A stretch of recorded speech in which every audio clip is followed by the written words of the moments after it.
Assalamualaikum warahmatullahi wabarakatuh. Selamat siang. Kami di sini dari kelompok 5 ingin mempresentasikan hasil diskusi kami, yaitu dengan judul kerusakan lingkungan akibat kegiatan tambang nikel di Raja Ampat. Sebelumnya terima kasih kepada Bapak dosen Dr. Sukaryanto MSI telah membimbing kami. Perkenalkan, nama saya yaitu Muhammad Lukman Ali dengan NIM 14125000140. Perkenalkan, nama saya Bayu Putra Wijaya, NIM saya 14125000129. Perkenalkan, nama saya Nela Fida Sasabila dengan NIM 14125000156. Perkenalkan, nama saya Nadima Sadia Hazara dengan NIM 14125000116. Yang melatar belakangi yaitu Indonesia merupakan negara kepulauan yang memiliki sumber daya alam dan juga dikaruniai alam yang sangat indah dan menawan. Salah satu sumber daya alam yang hayati adalah nikel yang berada di Raja Ampat. Di balik keindahan alamnya yang menjadikannya kawasan konservasi dan destinasi wisata, di sisi lain terdapat nikel yang harus dikelola sesuai dengan prinsip pembangunan berkelanjutan dengan harapan nikel bisa dikelola secara bijaksana, menghasilkan kesejahteraan sekaligus memastikan Raja Ampat tetap lestari. Namun pengelolaan sumber daya alam nikel di Raja Ampat belum sepenuhnya sejalan dengan prinsip pembangunan berkelanjutan. Aktivitas pertambangan nikel khususnya di Pulau GAG oleh PT GAG Nikel menimbulkan dampak serius berupa kerusakan ekosistem, pencemaran lingkungan, hilangnya keanekaragaman hayati dan degradasi pesisir. Kondisi ini juga bertentangan dengan nilai-nilai Pancasila dan amanat UUD 1945 dalam perspektif kewarganegaraan, sehingga menunjukkan perlunya peninjauan dan penguatan pengelolaan SDA yang berlandaskan prinsip keberlanjutan. Untuk rumusan masalahnya yaitu bagaimana aktivitas tambang nikel di Raja Ampat menyebabkan kerusakan lingkungan.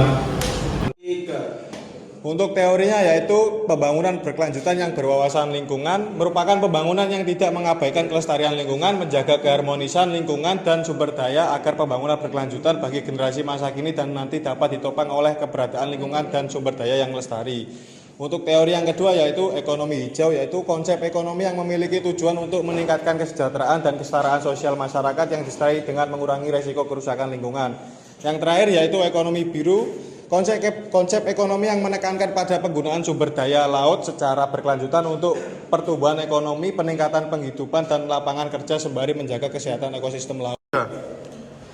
Pakar ahli ekonomi Prof. Dr. Rosanto Dwi Handoyo, PhD dari Universitas Airlangga, bahwa tambang nikel di wilayah Raja Ampat berkontribusi signifikan terhadap perekonomian, namun tidak terlepas dari konsekuensi kerusakan lingkungan yang serius.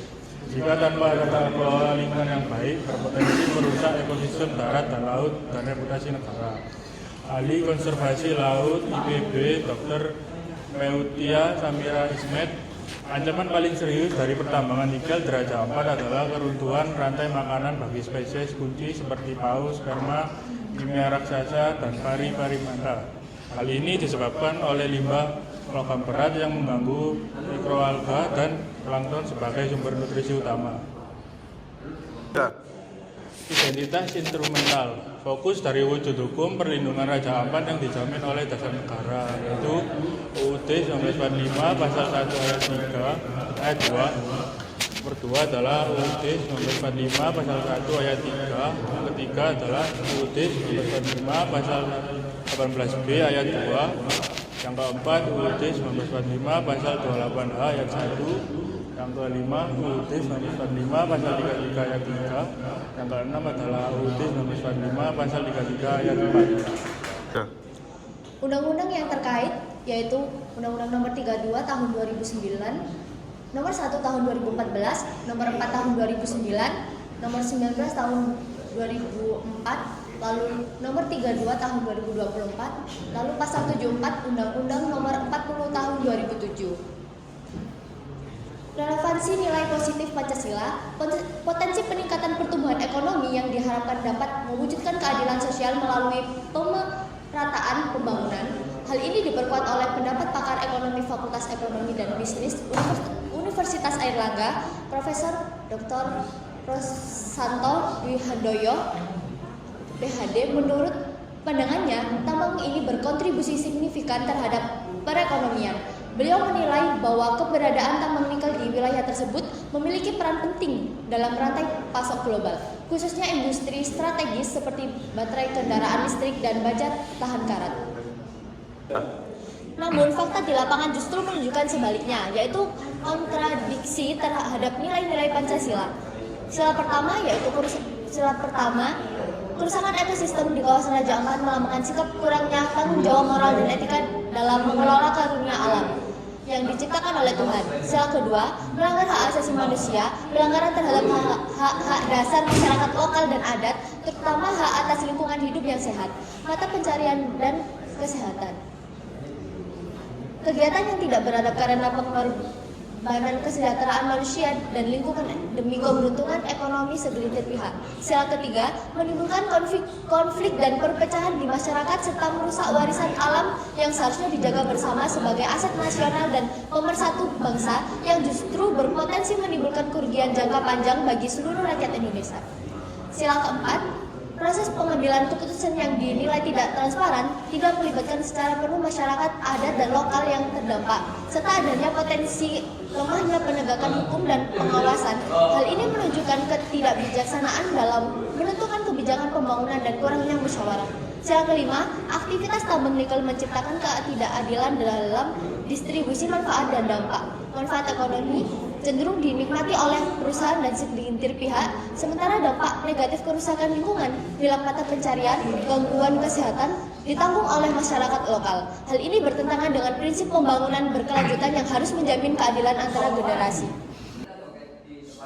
Raja Ampat nilai ekologis. Raja Ampat memiliki karakteristik ekologis yang tak tertandingi, menjadikannya pusat keanekaragaman hayati laut tertinggi dunia. Terletak di jantung segitiga terumbu karang dunia, kawasan ini menjadi rumah bagi 75% spesies terumbu karang global dan lebih dari 1.500 spesies ikan, beserta habitat 700 jenis moluska dan 537 spesies karang. Untuk perusahaan yang terlibat yaitu yang pertama PT GAG Nikel atau PT GN, nomor 2 yaitu PT KW Sejahtera Mining PT KSM, nomor 3 yaitu PT Anugrah Surya Pratama PT ASP, yang nomor 4 yaitu PT Mulia Raimon Perkasa atau PT MRP. Untuk pelanggarannya yaitu yang pertama, PT Anugrah Surya Pratama melakukan kegiatan pertambangan di Pulau Manuran seluas kurang lebih 746 hektar tanpa sistem manajemen lingkungan dan tanpa pengelolaan air limbah larian. Nomor 2 yaitu PT KSM melakukan kegiatan di Pulau KW, pulau kecil yang berada di kawasan hutan produksi dan terbukti membuka tambang di luar izin lingkungan dan di luar kawasan PPKH seluas 5 hektar di Pulau KW. Nomor 3 yaitu PT MRP ditemukan tidak memiliki dokumen lingkungan dan PPKH dalam aktivitasnya di Pulau Batang Pele. Untuk yang nomor 4 yaitu PT GAG Nikel beroperasi di Pulau GAG dengan luas kurang lebih 6.030,53 hektar. Kedua pulau tersebut tergolong pulau kecil. Dampak lingkungannya yaitu aktivitas tambang nikel menyebabkan banyak kerusakan, contohnya pada lingkungan. Berikut dampak lingkungan yang dialami aktivitas tambang nikel yaitu yang pertama ada sedimentasi akibat penggalian dan pembukaan lahan menyebabkan erosi tanah yang parah. Yang kedua yaitu deforestasi, yaitu aktivitas tambang nikel disebabkan oleh pembunuhan hutan besar-besaran karena proses pembukaan lahan untuk akses ke cadangan mineral. Yang ketiga yaitu pencemaran air, yaitu limpasan tanah tambang yang kaya sedimen dan logam berat. Yang terakhir yaitu degradasi pesisir, yaitu aktivitas yang tambang mengganggu siklus hidrologi dan ekosistem pesisir menyebabkan abrasi pantai dan erosi tanpa perlindungan mangrove. Selanjutnya ada dampak sosial. Selain dampak lingkungan, aktivitas tambang nikel juga menyebabkan beberapa dampak sosial. Yang pertama adalah hilangnya mata pencarian. Masyarakat yang bergantung pada perikanan dan ekowisata mengalami penurunan pendapatan karena kerusakan terumbu karang dan pencemaran laut akibat aktivitas tambang. Yang kedua adalah konflik sosial dan budaya. Aktivitas tambang menyebabkan konflik lahan antara masyarakat adat dan perusahaan, serta mengancam hak atas tanah adat dan identitas budaya. Yang ketiga adalah gangguan kesehatan. Pencemaran air dan udara dari aktivitas tambang menyebabkan masalah pernapasan dan penyakit kulit di kalangan penduduk setempat.